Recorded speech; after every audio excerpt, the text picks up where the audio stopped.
फलोत्पादन विभागातील कनिष्ठ अधिकाऱ्यांनी शेतकऱ्यांशी केलेला भ्रष्टाचार लपवण्याचा प्रयत्न करणाऱ्या वरिष्ठ अधिकाऱ्यांच्या निलंबनाची मागणी करत कर्नाटक राज्य शेतकरी संघटना आणि हसिरू सेना कार्यकर्त्यांनी सोमवारी येथील फलोत्पादन विभागाला घेराव घालून निदर्शने केली।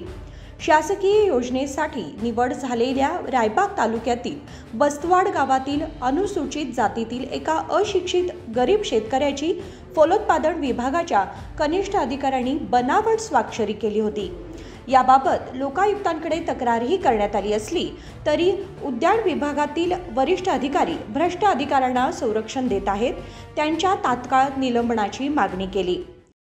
ರಾಯಬಾಗ್ ತಾಲೂಕಿನ ಬಸ್ತವಾಡ ಗ್ರಾಮದೊಳಗ ಏನಾಗಿದೆ ಅಂತ ಒಂದು ಹಾರ್ಟಿಕಲ್ಚರ್ SC ST ಸ್ಕೀಮ್ ಒಳಗ ಅವರು ಅಧಿಕಾರಿಗಳು ಮತ್ತು ಏಜೆಂಟರು ಕೂಡಿ 19,28,000 ರೂಪಾಯಿಯನ್ನ ಗುಳುಂ ಮಾಡಿಬಿಟ್ಟಾರ।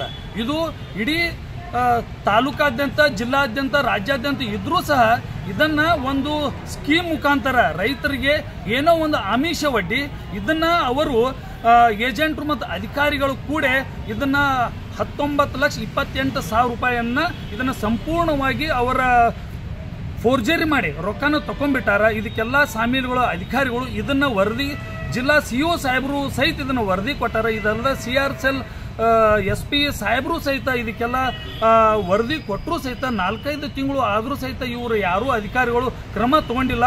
ನಮ್ಮದು ಒಂದೇ ಏನಂದ್ರೆ ಆ ಅಧಿಕಾರಿಗಳನ್ನ ಅವರನ್ನ ವಜಾಗೊಳಿಸಿ ಇದನ್ನ ಅವರದ ಈ ರೈತರು ಬರುವಂತದ್ದು 19,28,000 ರೂಪಾಯಿ ಅವರ ಅಕೌಂಟಿಗೆ ಬರಬೇಕಂತ ಹೇಳಿ, ಯಾಕಂತಂದ್ರೆ ಅವರಿಗೆ ಅನ್ಯಾಯ ಆಗ್ಯದ। ಅದ್ರೊಳಗೆ ಅವರು ಸ್ವಲ್ಪ ಜಮೀನು ಇರೋದ್ರಿಂದ ದಲಿತರು ಅವರು ಸ್ವಲ್ಪ ಜಮೀನು ಇರೋದ್ರ ಇಂಥ ಅಧಿಕಾರಿಗಳು ಅವರ ಲೂಟಿ ಮಾಡ್ಯಾರಂತ ಅವರಿಗೆ ಶಿಕ್ಷೆ ಆಗಬೇಕಂತ ತಮಗೆ ನಾವು ಹೇಳ್ತೀವಿ। ನಿಮ್ಮ ಹೆಸರು? ರಾಘವೇಂದ್ರ ನಾಯ್ಕ, ರೈತ ಸಂಘ ಅಧ್ಯಕ್ಷ।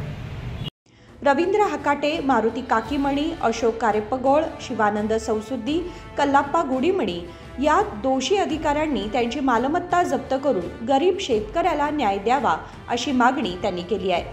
यावेळी चुन्नाप्पा पुजारी, प्रकाश नायक, राघवेंद्र नायक आदी शेतकरी उपस्थित होते। संकल्प शिंदे, कन्नडम्मा न्यूज नेटवर्क, बेळगाव।